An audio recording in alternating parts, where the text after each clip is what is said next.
This tea is so satisfying, especially on a cold weather like this. I believe you already have insight on what we are going to talk about today. Customer satisfaction.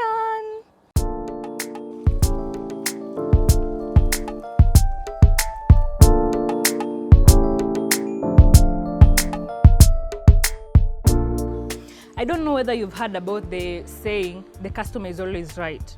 If you've heard about it, good. Maybe you believe in it, maybe you don't even understand it. Now, imagine you've bought a car. It's the most colorful, it's the best in the hood. Without fuel, can that car run? It's close to useless. Now, the customer, think of the customer as the fuel and think of the car as your business. Without the fuel, the car comes close to useless. You're thinking that maybe investors are more important than customers, but if you ask me, investors are like the engine of the car. The car can have the engine, it can have all its other parts, but without fuel, you'll park it somewhere in a garage, never use it, it will grow old and eventually get forgotten. And that latest model of the car will be forgotten.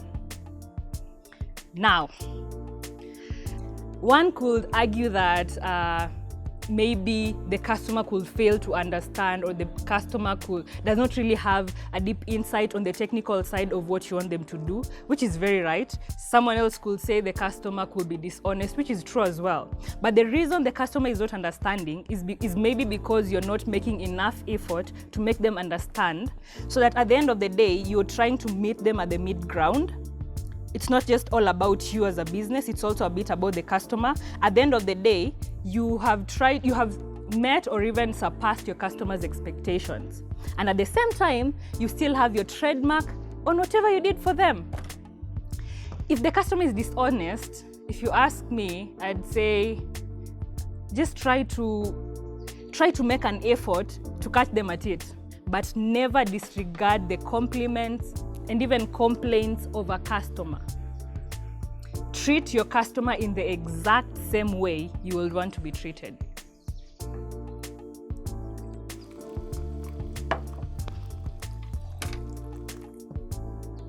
We're done.